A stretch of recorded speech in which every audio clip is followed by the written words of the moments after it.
क्या आप जानते हैं आखिर कौन थे सम्राट पृथ्वीराज चौहान? पृथ्वीराज चौहान का पूरा नाम सम्राट पृथ्वीराज चौहान था। उन्हें राय पिथौरा नाम से भी जाना जाता था। सम्राट पृथ्वीराज चौहान के पिता का नाम राजा सोमेश्वर चौहान था और माता का नाम कमला देवी।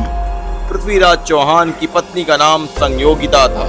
पृथ्वीराज चौहान का जन्म 1149 में दिल्ली के अजमेर में हुआ था और 1169 में उनका राज्याभिषेक हो गया। कई वर्षों तक राज करने के बाद 1192 में आखिरकार पृथ्वीराज चौहान की मृत्यु हो गई। आज की पीढ़ी इन वीर गाथाओं के बारे में बहुत कम जाना है, तो आइए जानते हैं सम्राट पृथ्वीराज चौहान से जुड़ा इतिहास एवं रोचक तथ्य।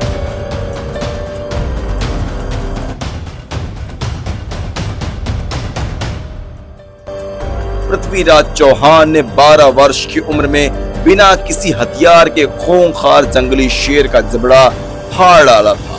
पृथ्वीराज चौहान ने 16 वर्ष की आयु में ही महाबली नाहर राय को युद्ध में हराकर मालवरकर पर विजय प्राप्त की थी। पृथ्वीराज चौहान ने तलवार के एक वार से जंगली हाथी का सिर धड़ से अलग कर दिया था।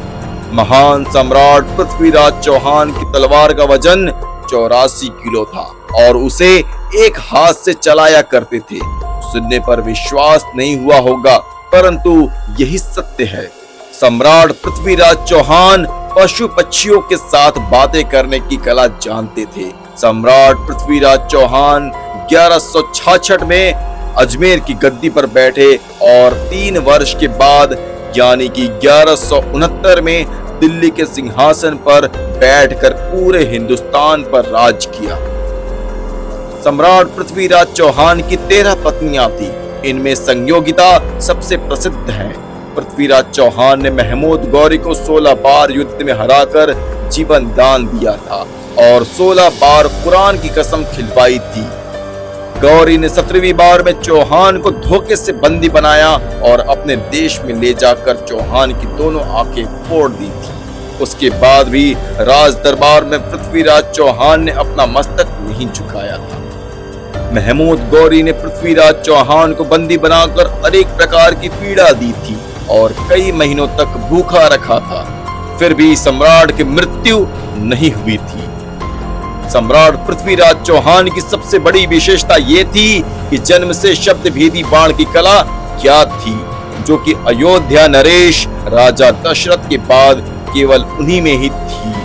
पृथ्वीराज चौहान ने महमूद गौरी को उसी के भरत दरबार में शब्द भेदी बाण से मारा था और गौरी को मारने के बाद भी वह दुश्मन के हाथों नहीं मरे, अर्थात अपने मित्र चंद्रबरदाई के हाथों मरे।